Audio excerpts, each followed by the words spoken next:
Salam, bugün sizə 7-ci sinif kimyadan turşular və turş mühit mövzusunun izahını verəcəm. Kanalıma abunə olmayı və videonu like etməyi unutmayın. Elə isə başlayaq. Turşular və turş mühit. Qədim Yunanıstanda təbiətdə mövcud olan maddələri qruplaşdırmaq üçün istifadə olunan meyarlardan biri də dad olub. Belə ki, bəzi meyvələr turş dada malikdir və onların suda məhlulları da turş mühit yaradır. Misal olaraq, məsələn, limonu misal göstərə bilərik. Məsələn, limonun tərkibində olan limon turşusu ona turş dad verir. Sirkə turşusu da meyvələrdən alınır. Bəs hansı meyvələrdən? Məsələn, almadan alınan sirkə turşusu alma sirkəsi adlanır. Üzümdən alınan sirkə turşusu isə üzüm turşusu adlanır. Daha doğrusu üzüm sirkəsi adlanır. Daha sonra turş dad verən meyvələr, məsələn, gavalını, alçanı misal göstərə bilərik. Turşulardan harda tətbiq olunur? Turşuların tətbiq sahəsi haradır?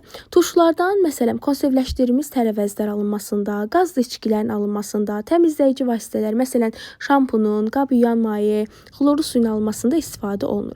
Turşular da qüvvətliliyinə görə qruplara ayrılır. Qüvvətli turşular və zəif turşular. Qüvvətli turşular son dövrlərdə ümumiyyətlə fərqli və daha güclü aşındırıcı təsiri olan müxtəlif turşular kəşf olunub. Məsələn, qüvvətli turşulara misal olaraq sulfat turşusunu, xlorid turşusunu və nitrat turşusunu misal göstərə bilərik. Və ümumiyyətlə turşular insan dərisi ilə təmasda olanda yanığı hissi yaradır və turşular dərini aşındırır. Turşulardan dedik ki, təmizlik vasitələrinin alınmasına istifadə olunur. Ümumiyyətlə turşular dərini aşındırdığına görə, deməli, turşulardan hazırlanmış kimyəvi maddələrin qabların üzərində aşındırıcı maddə işarəsi olur. Hansı işarədir o? Baxın, bu işarədir. Aşındırıcı maddə işarəsi. Laboratoriyada və məişətdə belə maddələrlə işlədikdə rezin əlcəkdən istifadə etmək zəruridir. Çünki dərini aşındırır. Sulfat turşusu. Biz sulfat turşusunun formulunu yazaq. H2SO4 qüvvətli turşudur və ilk dəfə Cabir İbn Həyyan adı ilə bağlıdır. O kəşf etmişdir. Deməli, sulfat turşusu güclü turşudur, qüvvətli turşudur və avtomobilin akkumulyatorunda istifadə olunur. Sənayedə tətbiq sahələrində misal olaraq, məsələn, kağızın deməli istehsalında, neftin emalında istifadə olunur. Nitrat turşusu. Nitrat turşusunun formulunu da yazaq. HNO3. Nitrat turşusunun şəkli də verilib. Baxın, nitrat turşusu şəffaf mayedir. Nitrat turşusunun tətbiq sahəsi isə partlayıcı maddələrin, gübrələrin istehsalında istifadə olunur. Gələk H-xlor turşusuna, yəni xlorid turşusuna. Xlorid turşusunun formulu H-xlor. Şəkli də verilmişdir. Xlorid turşusu da nitrat turşusu kimi şəffaf mayedir. Xlorid turşusuna biz mədə turşusu da deyirik. Nəyə görə? Çünki mədədə ifraz olunur və mədəmizdə baş verən həzm prosesində mühüm rol oynayır.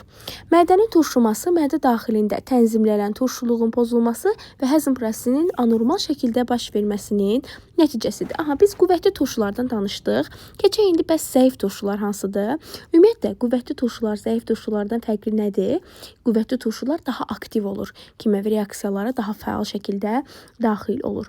Zəif turşular. Qüvvətli turşular qədər təsiri olmayan zəif turşular da var. Məsələn, zəif turşulara misal olaraq limon turşusunu, sirkə turşusunu misal göstərə bilərik. Bəs daha sonra hansıları misal göstərə bilərik? Məsələn, sulfit turşusu. Sulfit turşusunun formulunu yazaq. Baxın, sulfit turşusunun formulu H2S. Sulfit turşusudur, zəif turşudur. Lax yumurta iyi verir.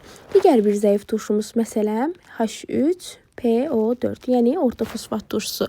Ortofosfat turşusuna harda istifadə olunur? Məsələn, stomatologiyada ağız mühitinin dezinfeksiyası üçün nisbətən zəif turşu olan ortofosfat turşusunun duru məhlulundan istifadə olunur. Formulu da belədir.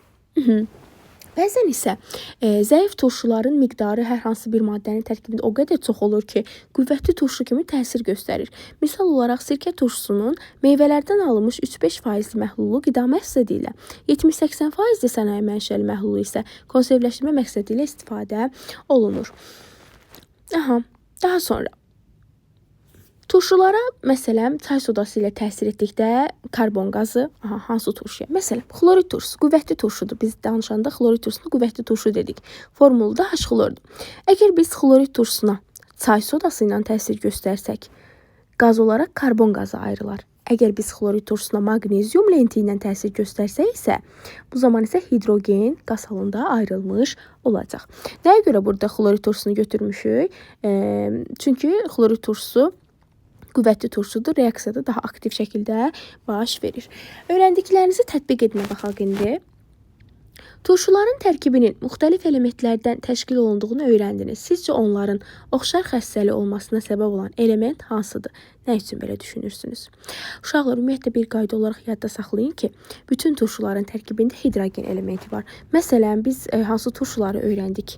Yazaq göstərək. Məsələn, sulfat turşusu H2SO4, daha sonra sulfid turşusu H2S, xlorid turşusu H-xlor, daha sonra nitrat turşusu HNO3, daha sonra sirke turşusu CH3, COOH.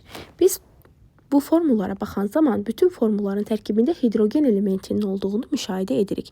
Bütün deməli turşuların tərkibində hansı element var? Hidrogen elementi var. Keçək indi ikinci suala. Əhəng daşını sirkə turşusunun məhluluna əlavə etdikdə məhluldan tədricən qaz qabarcıqları ayrılır. Sizcə bu zaman hansı qaz ayrılır? Bu reaksiyanın söz tənliyini necə təklif edərdiniz? Bizə nə deyir? Əhəng daşı plusda sirkə turşusu. Əhəng daşı plusda sirkə turşusu. Burada nə alınacaq? Sirkə turşusunun duzu, yazın. Sirkə turşusunun duzu plus karbon qazı, sözlə bizdən istəyir karbon qazı, plusda su. Karbon qazı plusda su. Deməli, belə yazacaqsınız. Əhəng daşı plus sirkə turşusu. Burada alınacaq sirkə turşusunun duzu plus karbon qazı plus da su. İndi isə bu yazılanları silək və keçək öyrəndiklərinizi yoxlayın.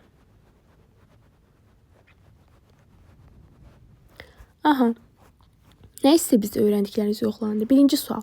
Alma və ya üzümdən alınan turşunun formulunu yazın.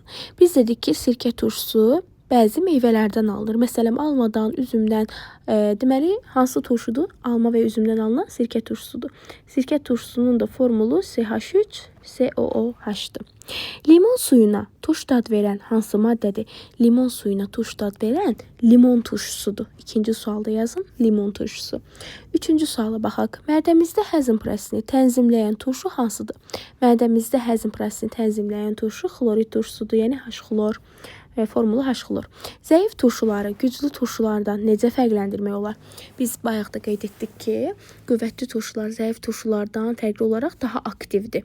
Belə qeyd edərsiniz. 5-ci sual. Nə üçün bəzi təmizləyici vasitələri rezin əlcəksiz istifadə etdikdə onlar dərini aşınmasına səbəb olur? Bu sualı belə daha aydın izahat verim ki, biz turşuların tətbiq sahəsində danışanda təmizləyici vasitələrdə qeyd elədik. Deyir ki, təmizləyici vasitələrdə niyə istifadə etdikdə dərini aşındırır? Biz dedik ki, turşular dərini aşındırır və təmizləyici vasitələrin tərkibində turşular var. Səbəb də budur ki, təmizləyici vasitələr dərini aşındırır. Nəyə görə? Çünki təmizləyici vasitələrin tərkibində turşular olur. İkinci variantda nədir?